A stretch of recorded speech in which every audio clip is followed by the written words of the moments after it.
Example, is the permutation odd or even? اس example میں ہم نے یہ چیک کرنا ہے کہ جو گیون پرموٹیشن ہے کیا یہ ایون ہے یا آڈ ہے. آئیے اس کے سلوشن کی طرف چلتے ہیں.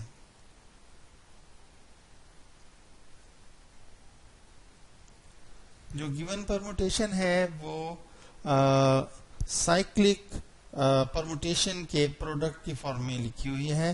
اس میں یہ 3 سائیکلز ہیں، ایک یہ اور ایک یہ اور ایک یہ. تو پہلا جو سائیکل ہے وہ ہے 1 2 3 4 5. دوسرا ہے 3 6 5 اور تیسرا جو سائیکل ہے وہ ہے 2 1 5. اب اس کو یہ چیک کرنے کے لیے کہ یہ ایون ہے یا آڈ ہے، اس کے لیے ہم پہلے ان کو ٹرانسپوزیشن میں کنورٹ کریں گے. ہر سائیکلک پرموٹیشن کو آپ ٹرانسپوزیشن کے فارم میں لکھ سکتے ہیں. تو لہٰذا پہلے ہم پہلی سائیکلک پرموٹیشن کو ٹرانسپوزیشن کی صورت میں لکھتے ہیں. تو یہ اس کی جو ٹرانسپوزیشن ہے وہ یہ بنے گی. پہلی ہوگی 1 2، پھر ہوگی 1 3، پھر 1 4 اور 1 5.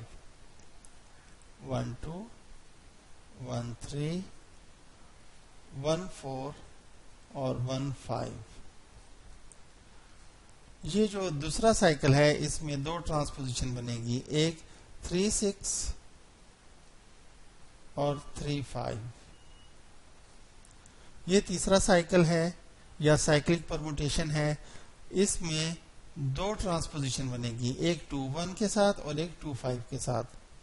2 1 اور 2 5. اب آپ دیکھیے کہ اس میں ٹوٹل کتنی ٹرانسپوزیشن ہو گئی ہیں. 1 2 3 4 5 6 7 8. یہ 8 ہو گئی ہیں. تو اس کا مطلب ہے کہ یہ ایون پرموٹیشن ہوئی. Since there are 8 transpositions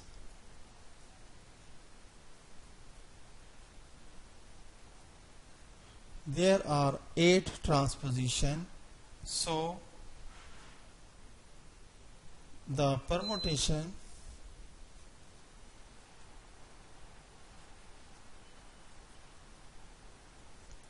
is an even permutation.